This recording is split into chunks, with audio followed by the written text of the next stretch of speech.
What's going on, everyone? It's Michael with Misty Mountains Guiding Service. I had a surgery recently, and I am not able to write my blog stories like I like to do, nor am I able to put out my tying videos like I like to do. So instead, I thought it would be a good opportunity to go through my fly boxes and show you all what I carry in the boat. So, yeah, I've got 5 boxes here I'm going to go through.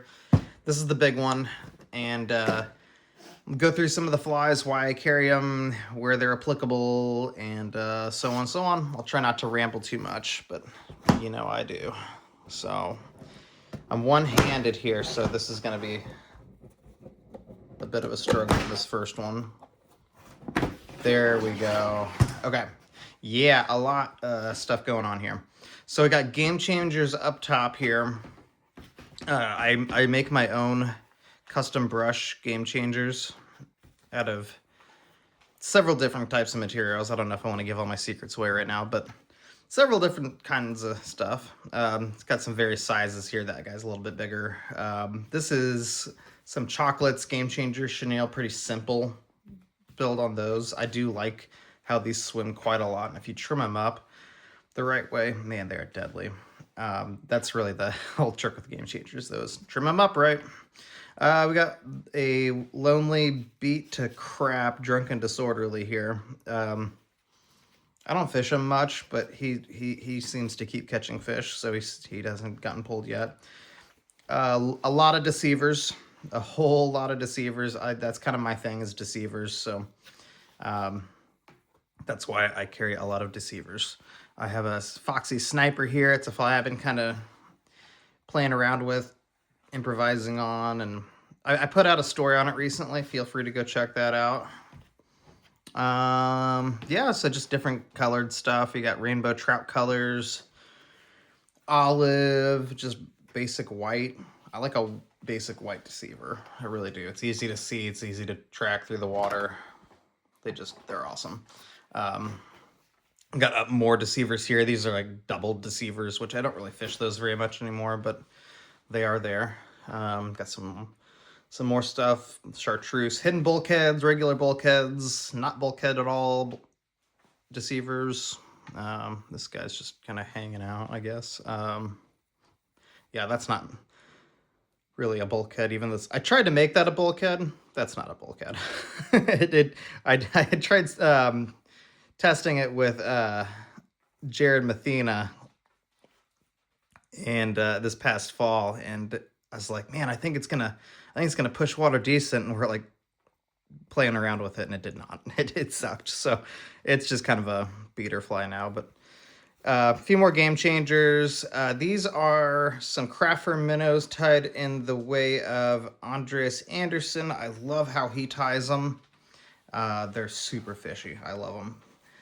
So close that box out. That's the big one. That does not always come out either. This box really only comes out if we're like getting out 8 weights. Otherwise, it's only these next 4 boxes that are usually going to make an appearance. This is the Clouser box. I do a lot of bend back Clousers these days. I wrote a story on it recently. You should absolutely go check it out if you haven't yet. As I go into depth on why I use a bend back Clouser, is because it is basically weedless. It deflects off a lot of stuff, whereas your normal Clousers will not deflect off of stuff. See how that hook is like totally exposed and catching my finger right there. Whereas I can kind of run I'm doing this one-handed, so sorry if it's awkward, but I can kind of run my hand across. I'm pushing down a little bit. I kind of caught my finger there, kind of caught it there. That time I didn't, that time I didn't, that time I didn't. Like it deflects off of stuff. It really does. So it's cool. If you haven't gotten into bend back Clousers, get into bend back Clousers. I tie them in a bunch of colors now. I'm switching everything over to the bend backs eventually. These are fake hair, some sort of synthetic stuff. Bead eye, or chain bead eye. Another bend back. Creelex. I tie Creelex out of all kinds of stuff. If it's flashy, I'm going to tie a Creelex out of it. Big old rat's nest of them here. I mean, there's probably like 30 flies just in that little bin right there. It's crazy. There's a shitload of them in there. There's a bunch in there. I fish Creelexes heavily, especially in the spring. Springtime Creelex is the best time to Creelex. A lot of your bait fish are pretty small, or else they're pretty big. And if you're going to fish on the smaller side spectrum, something flashy that's like turning and burning down towards the bottom, like it's rolling off of rocks, is a hard profile to beat. And that's kind of what we do with them. We get them down deep and we kind of just rake them off the bottom a lot of times. I'm doing my best here. You've got two different things going on here. You've got a coyote tail clouser here and a Arctic fox tail clouser is the white one. Both are fun. I wouldn't say those materials are superior to anything in any type of way, but I do think that they look pretty rad in the water. I think the flash complements them well. I think if you tie them correctly, then they are going to look great. So I fish them. I don't have a lot in there right now.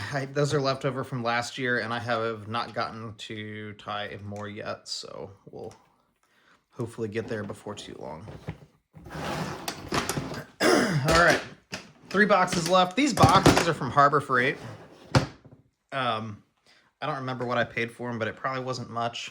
They're waterproof, sealed. I can't tell you how many times I've been in a rainstorm where I'll pack these in a Grundon's roll top dry bag. And then between the dry bag and these, I know there is not a chance of these flies getting wet inside these boxes. So that's what I've done to protect everything. When you're out there day in, day out, it is a factor that you have to consider. So yeah, just protect your investments and get good, cheap Harbor Freight boxes. Sex Dungeons, some of these are double hooked, most are not. I don't tie the back hooks on these much anymore. I just do a shank. With smallmouth, you don't need a back hook. That's mostly what I'm doing. Not too many olive ones, as you can see. I'm low on olive. I actually have a bunch of olive hanging in my little fly tying shop room area. I just need to trim the heads on them. But there's some... These aren't Sex Dungeons. These are kind of just sculpin things. They just kind of made it into that box. But I got some white, smaller ones. I'm low on black. I need to do more black. The black ones are awesome. You'll notice some of these are deer hair, like that. That's deer hair. But then that's not deer hair. Or like, well, let's find another one here. Well, now that I'm looking for them, I'm not going to find one. Here. Yeah, that. And I got ones that are bigger than this too. This stuff, that's a Big Bopper dubbing by Fly Tires Dungeon. It's a floaty dubbing that it just stacks well and builds well for head profiles. I started using it recently in lieu of deer hair because deer hair is kind of just a pain to find sometimes in the right colors. So I've been doing that, and man, it's been working really well. It does pretty much the same thing deer hair does. There's another one. So I dig it.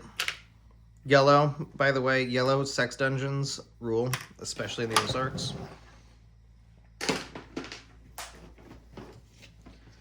Okay. We got Hellgramites. I'm teaching that pattern soon. Capital City Fly Fishers, free fly tying nights, all January and February, every Tuesday at the Jefferson City Knights of Columbus. Check it out. That's a great fly. It was shown to me by a fellow club member, a version of it. Mine's not nearly as cool as his version. Mine's very dumbed down. Bunny leech. You can see I have a bin of just white ones. It's because I mostly just use the white ones, unless I'm on XXXXX waterway, in which case I'll use the tan one, because the tan works better in that particular waterway.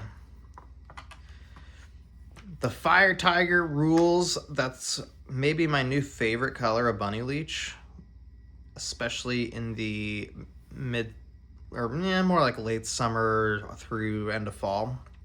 I don't know if it's just like fall colors get them excited or what, but man, that Fire Tiger tears them up. Same with yellow. If you don't have Fire Tiger, but you do have yellow, yellow's a good way to go. Olive's hard to beat.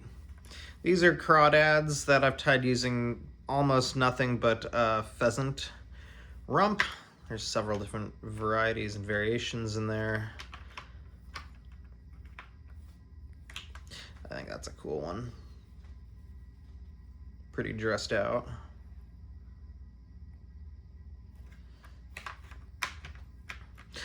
Some black and red bunny leashes. There's some just buggers and crawdad stuff in these next two. Pretty random little bins there. It's just kind of smaller junk flies, really. It's good to have junk flies.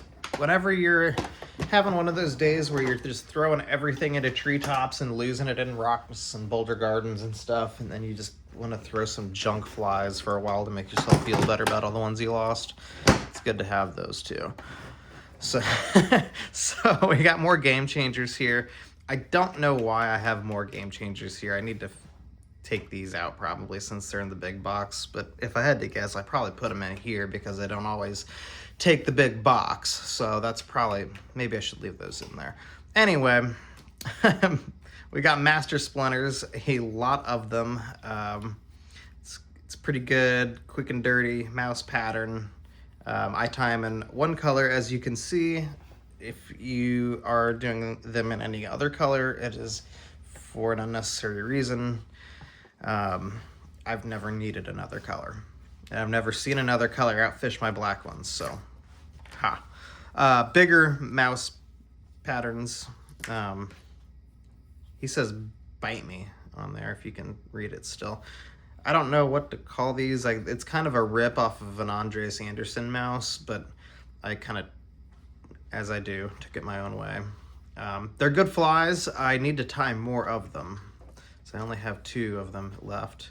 And then there's this ridiculous looking thing. So we got Dido poppers here. I love these. They're great poppers. I have actually changed my recipe on these, and I wish I would have kept 1 or 2 of the new ones because they're so much cooler than these. I actually have the tool now to where I can run them through the foam so the legs come out the sides, and that's a way better way to do these, I think. But these do fish good, and I have people trying to buy them off me all the time, so you know they work.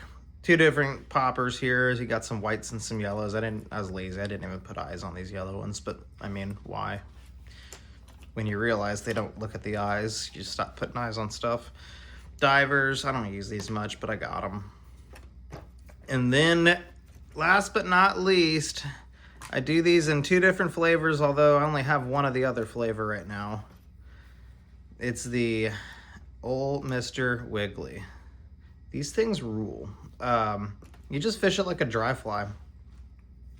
I mean, I guess you can pop it in if you want, but I don't. Why mess with it? You know, that one I kind of overdressed, I'd say.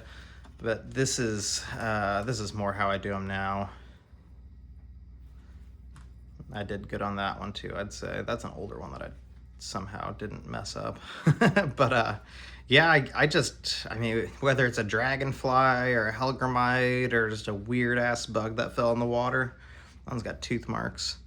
I don't know, but they key in on them and they eat them. So yeah, I like that. Again, Harbor Freight boxes here, pretty cheap, pretty easy. I don't use many of the dividers. I just, you know, stuff doesn't get hung up on each other unless you really get a bunch of them going like this. So yeah, if you have any questions about what I carry, let me know. I'd be more than willing to answer your questions. So thank you for watching my video. Bye-bye.